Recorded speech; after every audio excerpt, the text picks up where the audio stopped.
Hey everyone, I'm Joel Leschler, a producer from 2K Australia. Hi everyone, I'm James Lopez, producer at Gearbox Software. And we're here to show you a walkthrough of our E3 demo for Borderlands The Pre-Sequel. Hope you enjoy it. Alright, so we're actually going to be playing through as Wilhelm during this playthrough, and we're selecting his action skill now, which is his ability to spawn these two drones, Wolf and Saint. Wolf is an attacking drone, while Saint is more of a buffing regen drone.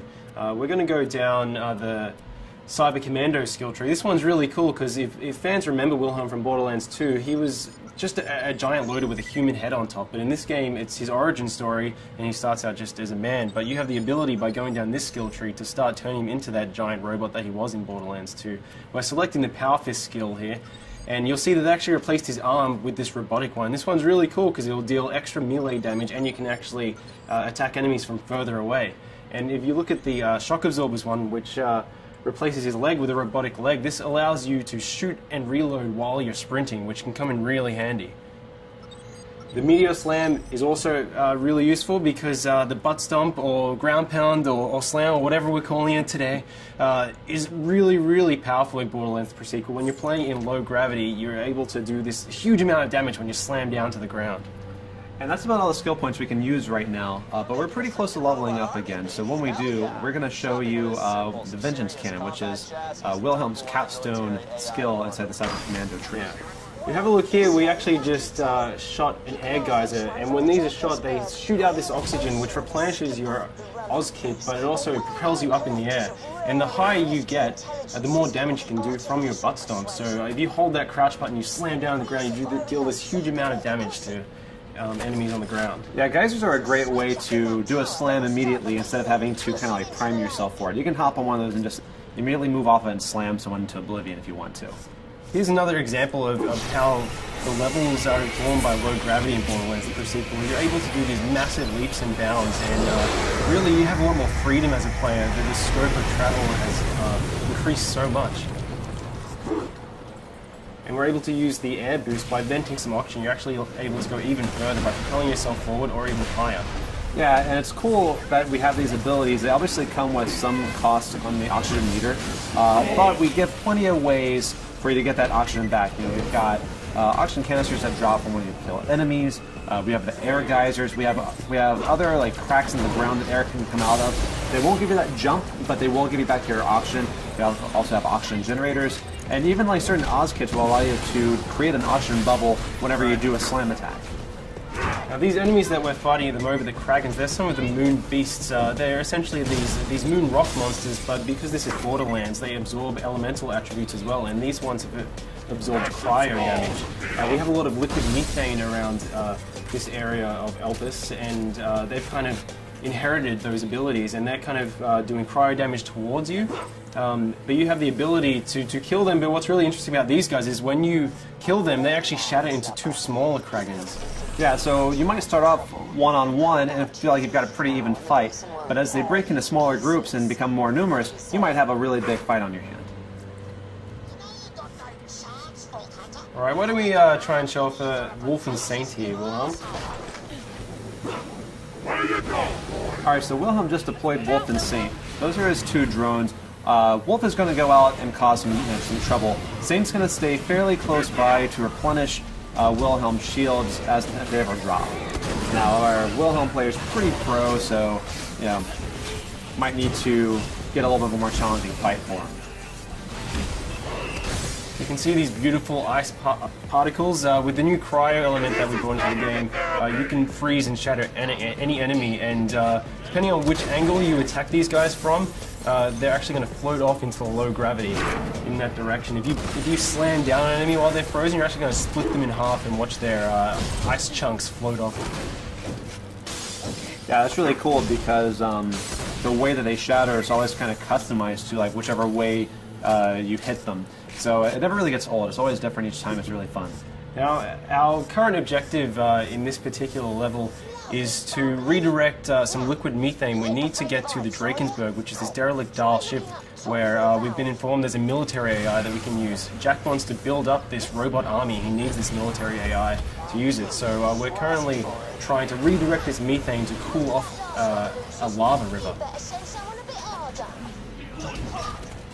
Now, we were just fighting the Kraken, but over here you can actually see that some of the scabs are actually riding them, which you know, you gotta watch out for because you have two enemies attacking you, and whenever you kill one of these Kraken riders, you might get a couple of little Kraken riders coming out of them. You see, Wilhelm was also using these jump pads. So along with the oxygen geysers, we have these dial jump pads which are placed throughout the levels, and some of these shoot you straight up into the air, and other ones kind of propel you really far forward.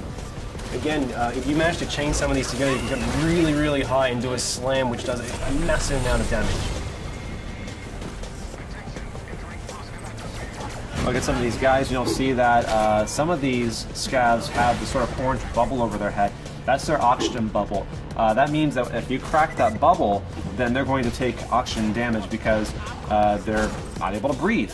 Which is a really cool way because you can kind of do a hit and run. You don't have to worry about necessarily about finishing them off if you're taking too much heat. You can just wait for them to asphyxiate. But some of these guys also have shields and air bubbles, and so they're a little more of a stronger fight. You have to watch out with those guys because they're more dangerous. So you can see that's an example of one of the dial jump pads which shoots you really far forward. And here we have some of the dial jet fighters, and they're going to fly around and try and do a huge amount of damage to you. So Wilhelm is doing pretty well. Yeah, that was a spot-on hit. That was really good.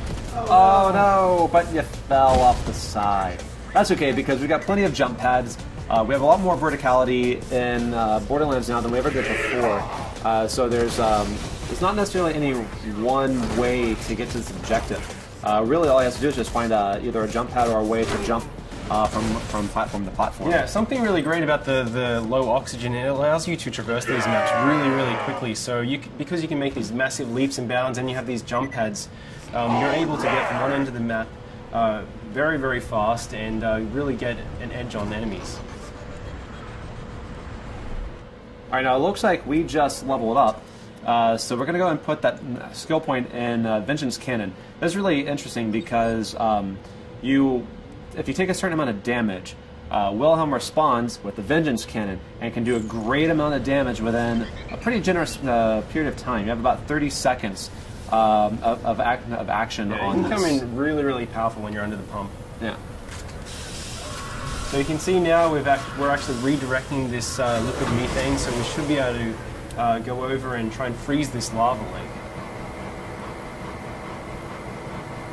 Alright, so once this pipe connects, we actually have another route on how we can get to the next objective. You could just go down to the ground if you wanted to, but because of the verticality in the pre-sequel, we can actually continue along this path here. All you have to do is have the option to make the jump, and then you can actually run along this pipe here. So there's plenty of ways to explore this map and get pretty much to anywhere you need to get. Yeah, it's really cool as well. Our level designers have built the map so, especially when you're playing co-op, you can have each player, they can approach each of these sites from different angles. So we could have taken that pipe all the way along while Athena went down by the ground and went over to the by the jump pad. Yeah, people that are especially fond of sniping should keep an eye out for these kind of opportunities because you get a superior angle from which you can snipe off those oxygen bubbles or just do just a bunch of damage in general. Yeah, absolutely. So we're going to continue along this way, and Athena's going to continue on the ground, and they're both getting that. She's going to jump across this chasm here, and we're going to get on to the next big fight. Yeah, we should be able to ambush these guys by taking them from two different angles. Once Wilhelm, finds a way to jump over this. There we go. Alright, so in this area here, we've got some jetpack scavs. We also have some guys that are on foot. They actually see a scav that Athena just killed just flying off in the distance. And he'll go on like that for quite some time. Yeah, if he still has any life left in him, he's getting pretty beautiful. Oh, yeah. Awesome. Oh, no! Athena's down. Hey, Wilhelm, why don't you go ahead and revive her using the oxygen? Yeah. So you kind of have these cool tactical decisions. You can revive your downed players faster with oxygen than if you just do it the normal way. But that obviously comes at a cost. But sometimes it's really good to get them in the fight faster. Beautiful. You can see we have these jetpack scavs, so all of the enemies on Elpis can take advantage of the low gravity just as much as you can. So if you're getting protection behind cover, they can actually jump over and stomp on you and invalidate your cover just like you can them. We really wanted this gravity system to go throughout every single feature in the game. We just did a pretty awesome butt stomp there. Yeah, that was solid. Here's some of our new vending machines that we're just kind of teasing as we run by them, but you can see more about them later on. All right, we're coming into the processing plant now. This is actually where you just directed the liquid methane to, and it's really important that you do this because we're going to use it to freeze a lava river so we can form a natural bridge so we can cross over to the Drakensberg in the next round. Now this has a lot of enemies in it. Definitely a good time to bring out Wolfensteins. Yeah, try and use those jump pads to get a height advantage of the players as well. If you stomp down. He just shocked that scav when he did that ground pound because of his because of the Oz kit that he has. It's really cool because each Oz kit can have a variety of features on it. Some of them will do your basic oxygen extension, but some also add elemental attacks. Some will create oxygen bubbles whenever you do a slam. There's a lot of layers to them because it's really important to us that our gear be relevant and offer some really cool stuff. Obviously, these sort of varieties are really important to us. Whenever we added the ice elemental, this also is represented across all gear items. So you've got it in shields, you've got it in grenade launch, you've got it in guns, and we also have lasers. Lasers support all the elementals, so we've added even more bazillions of gear. Yeah, you can see right here we have an ice laser. So we're able to shoot this beam, this kind of freeze ray, and then we can butt stomp and hopefully shatter this guy. Getting close. Nearly. Uh-oh. Remember, the higher you get, the more damage you're going to do. So, very close. Can you just take out kill? Yeah. That's okay, though. It's always next time. So it looks like we cleared out the enemies here. Let's try and get that methane onto the lava river. Sir, I've got my best people working. It is Borderlands though, so you always have to loot. That's right. Let's take all of them over. Who the hell is Ninja. that? That is the 10-year-old boy we hired to help us. You're fired, John. You can see the Drakensberg out there in the distance, so that's our objective. We want to get to this crashed Dahl ship to get this military AI. Once we get that military AI, Jack can put into the loaders, which up until this point have been useless. They're just construction bots, basically. But once we put the AI in them, we'll be able to weaponize the loaders and reclaim Helios, which is the moonshot facility. I need you to dump the methane from the reservoirs into the lava. We'll create our own path by cooling it off. This is gonna be ace. The lake should be safe now. Let's get to the Drakensberg. Alright, success. So we can find that Let's make our way over to the Drakensberg. Lads, looks like we're going to have guests over. The kind the bosun wants dead as quickly as possible. Of course, what would Borderlands be without a bunch of big baddies to have to fight? Yep, they just get bigger and bigger. I really like that he's an ice dragon, but he also has lava inside of him. Yeah, I see that all the time. Yeah, it makes sense. All right, guys, and that's our E3 demo. We hope you enjoyed seeing it. Please stay tuned for more pre-sequel news.